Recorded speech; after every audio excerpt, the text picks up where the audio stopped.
Hey, it's Annie. In this video, we are going to talk about how to get started in the iRacing VRS GT series.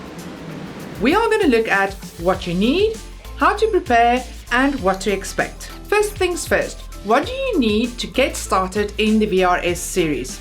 You will need a B license. Now, there's natural progressions of the license series, however, you have a few choices. I chose the Skippy. After your D license, you need to move on to your C license.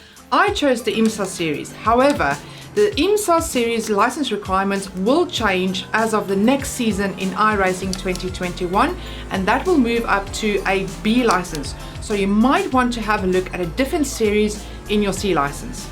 You have a few car choices in the VRS series. You have the Audi R8, you've got the BMW Z4, you've got the Ford GT, you've got the McLaren LMP4, you've got the Merc AMG, and you've got the Ferrari 488. So fantastic car choices there. I chose the R8. The next thing you might want to consider is to look at the schedule and to see which tracks you have and which tracks you might want to have to purchase. The races are scheduled every 2 hours. The third thing you might want to have a look at for the VRS series is setups of your chosen car. Now, as a newcomer to the series, you might want to have a look at just the base setup before you start learning anything and change anything. I currently use Craig's Setup Shop or the VRS setups. You will also need something like Crew Chief or Race Lab apps, which will help you calculate your fuel for your necessary pit stops. If you choose not to use something like Race Lab apps or Crew Chief, you can always adjust your fuel manually by yourself in the iRacing black box. If you are new to the series like myself and you're not very familiar with these cars, they can be a handful. So practice is very important. Join as many open practice sessions as you can so that you can get used to traffic around you and how to handle the car. Another thing to practice, which is very important and a lot of people miss this step, is pit stops. A pit stop can actually make you lose position or gain position. Look out for the pit speed limit. Pit lane speed there! 50 Crap! kilometers per hour. Okay, Annie, we'll fuel you to the end of the race. Gee whiz! In the VRS series, you will have a mandatory pit stop with fuel. So you do need to get something like Crew Chief or Race Lab apps to help you with fuel calculation, or if you prefer not to do that, you can do it manually in the iRacing black box.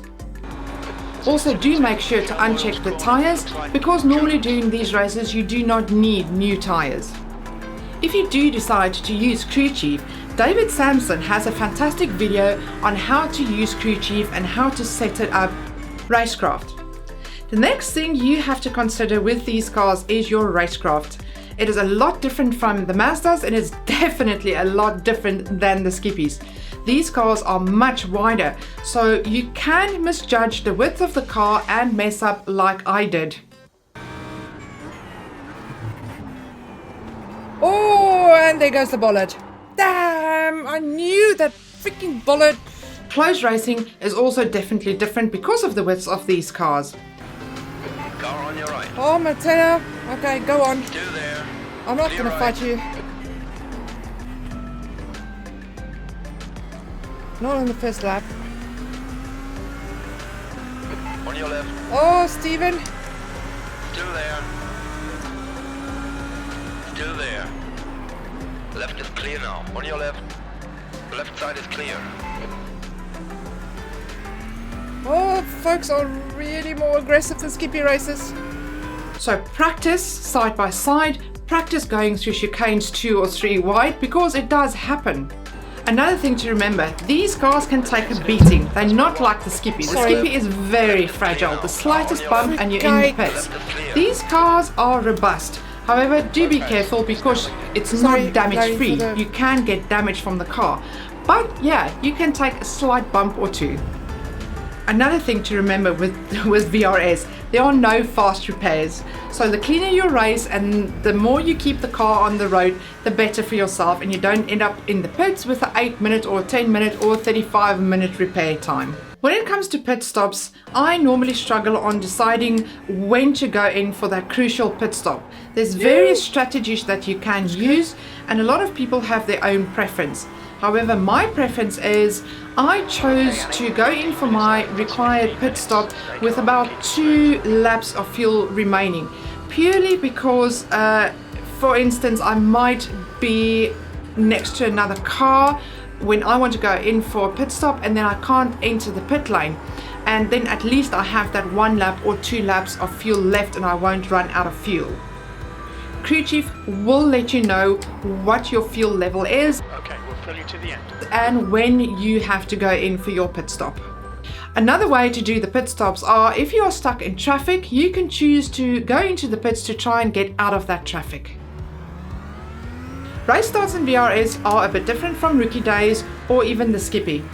These have rolling starts, so do be careful because a lot of accidents actually happen before the pace car has left the track.